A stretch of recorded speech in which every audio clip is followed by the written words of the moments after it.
ഒരു ചാനലിലേക്ക് സ്വാഗതം. നമ്മളോട് വനിത ബന്ധിയിൽ വന്നിരിക്കുകയാണ്. പൃഥ്വിരാജിൻ്റെ ഐ നോബഡി എന്ന സിനിമ കാണാൻ 6:30 ഷോ.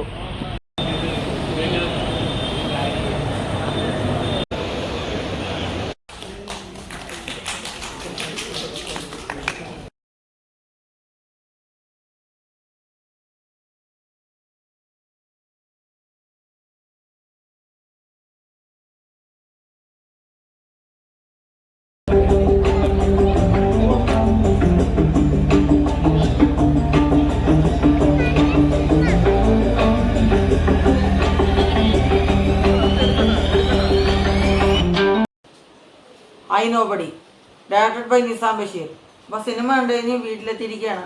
അപ്പോൾ അധികം ലാഗ് അടുപ്പിക്കാതെ നമുക്ക് സിനിമ എങ്ങനെയുണ്ടെന്ന് പറയുകയാണെങ്കിൽ, കെട്ടിയോളാൻ്റെ മാലാക റോഷാക്കുന്ന സിനിമയ്ക്ക് ശേഷം നിസാം ബഷീർ ഇവിടെ ഒരുക്കി ഇരിക്കുന്ന ഈ സിനിമ എന്നെ സംബന്ധിച്ചൊരു വൺ ടൈം വാച്ചബിൾ അനുഭവമായിട്ടാണ് എനിക്ക് നൽകിയിരിക്കുന്നത്. പടം കുഴപ്പമില്ല.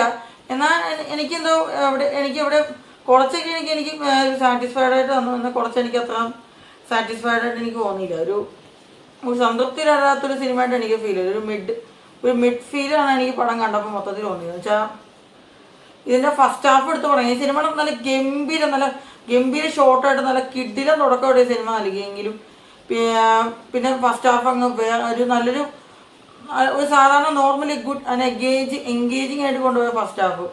അതുപോലെ നിസാം ബഷീറിൻ്റെ മുമ്പത്തെ 2 സിനിമയെ പോലെ കെട്ടിയോണ്ണ മാലാകയും അതുപോലെ റഷാഖിന്റെ സിനിമയിൽ കാണുന്ന പോലെ ഇതിൽ മേക്കിങ്ങും ടെക്നിക് സൈഡൊക്കെ എല്ലാം പെർഫെക്റ്റ് ആയിട്ട് ചെയ്തിട്ടുണ്ട്. അതുപോലെ ജെയ്സ് പിജോന്റെ മ്യൂസിക് ബീജിയം ആസ് യൂഷ്വൽ കിഡു എന്ന് പറയാം, നന്നായിട്ട് ചെയ്തിട്ടുണ്ട്. നല്ല രീതിയിൽ പണിയെടുത്തിട്ടുണ്ട്.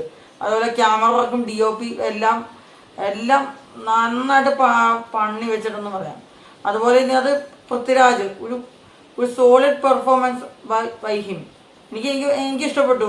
നല്ലൊരു സാധാരണക്കാരൻ, അതായത് ഒരു സാധാരണ മനുഷ്യൻ ഈ സൊസൈറ്റിയുടെ മുന്നേ അനുഭവിക്കുന്ന ഒരുപാട് ഇഷ്യൂസ്, ഒരു വാർത്ത ആരോപണത്തിൻ്റെ പേരിൽ ഒരു വ്യക്തി സമൂഹത്തിന് മുന്നേ എഴുതുന്ന ഒരു പ്രശ്നങ്ങൾ, അങ്ങനെ അത് വളരെ നല്ല രീതിയിൽ കണക്ട് ചെയ്ത് കൊണ്ടുപോയി സിനിമയുടെ ഫസ്റ്റ് ഹാഫ്.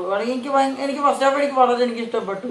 ഇൻ്റർവെൽ വരെ വളരെ കിടുവായിട്ട് തോന്നിയെങ്കിൽ സിനിമയുടെ സെക്കൻഡ് ഹാഫ് എനിക്ക് വളരെ താഴേക്ക് പോയ പോലെ ഫീൽ ചെയ്തു. ഒരു ആവറേജ് അനുഭവം, ഒരു ആവറേജ് സെക്കൻഡ് ഹാഫായിട്ട് എനിക്ക് ഫീൽ ചെയ്തു. എന്തോ ഫസ്റ്റ് ഹാഫിൽ കിട്ടിയ ഒരു എൻഗേജിങ്ങും വൗ ഫാക്ടർ എലമെന്റ് സെക്കൻഡ് ഹാഫിൽ ഇവിടെ കിട്ടിയില്ല.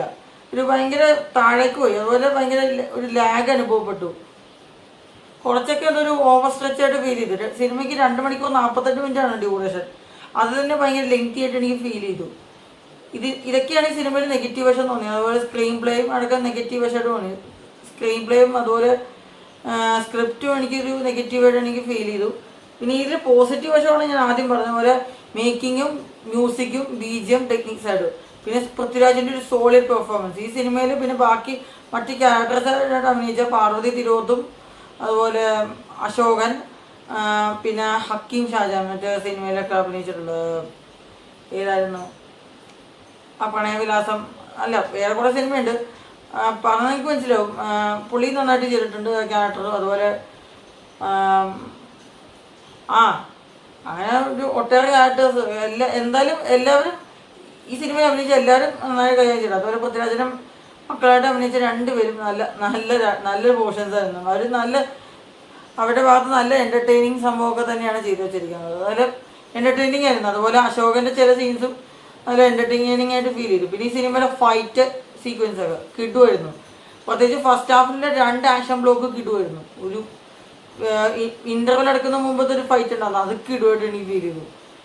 സെക്കൻഡ് ഹാഫിലും സെക്കൻഡ് ഹാഫിൽ എനിക്ക് എവിടെയോ ആ ഒരു ഇമ്പാക്റ്റ് കിട്ടിയില്ല. ഫസ്റ്റ് ഹാഫിൽ തന്ന ആ ഒരു ഇമ്പാക്റ്റ് സെക്കൻഡ് ഹാഫിൽ കിട്ടിയില്ല ഒട്ടും.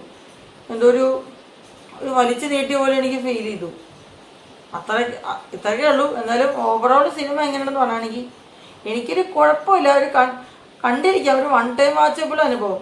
ചിലർക്ക് ഈ പടം വർക്കാവണമെന്നില്ല, പ്രത്യേകിച്ച് സെക്കൻഡ് ഹാഫ് താഴേക്ക് പോയത് കാണണം. ഫസ്റ്റ് ഹാഫ് കിടും, സെക്കൻഡ് ഹാഫ് ഒരു ആവറേജ്. അത്ര എനിക്ക് സിനിമയിൽ പറയാൻ തോന്നിയ കാര്യങ്ങളെന്ന് പറയാൻ. അപ്പോൾ അത്രേ ഉള്ളൂ. ഈ സിനിമ എനിക്കൊരു ആവറേജും അതിന് മുകളിൽ ഒരു അനുഭവം മാത്രമാണ് നൽകിയിരിക്കുന്നത്. ഒരു വൺ ടൈം വാച്ച് അനുഭവം. തിയേറ്ററിൽ നിങ്ങൾക്ക് വേണമെങ്കിൽ 3 മണിക്കൂർ ഇരുന്ന് കാണാൻ പറ്റുമെങ്കിൽ തീർച്ചയായിട്ടും കാണാം. അല്ലാത്തവർക്ക് വേണമെങ്കിൽ OTT വരുന്നൊരു വെയിറ്റ് ചെയ്ത് കാണാം. അപ്പം അത്രയേ ഉള്ളൂ. ഈ സിനിമ ഓവറോൾ അത്ര മോശമൊന്നുമല്ല, എന്നാൽ അത്ര ഗംഭീര പടമല്ല. ഇത്രേ എനിക്ക് പറയാനുള്ളൂ. അപ്പോൾ ഐ നോബഡി എന്ന സിനിമ നിങ്ങൾ ആരെയും കണ്ടിട്ടുണ്ടെങ്കിൽ നിങ്ങൾക്ക് തോന്നിയ അപ്പോഴും താഴെ രേഖപ്പെടുത്താം. അപ്പോൾ ഈ സിനിമയ്ക്ക് ഞാൻ കൊടുക്കുന്ന റേറ്റിംഗ് 5/3. അപ്പോൾ ഈ വീഡിയോ നിങ്ങൾക്ക് ഇഷ്ടപ്പെട്ടെങ്കിൽ ലൈക്ക് ചെയ്യുക, ഷെയർ ചെയ്യുക, സബ്സ്ക്രൈബ് ചെയ്യുക. അപ്പോൾ അടുത്തൊരു വീഡിയോ ഒക്കെ ആയിട്ട് വരാം. അതുവരേക്കും ഗുഡ് നൈറ്റ് ആൻഡ് സ്പിലാൻ.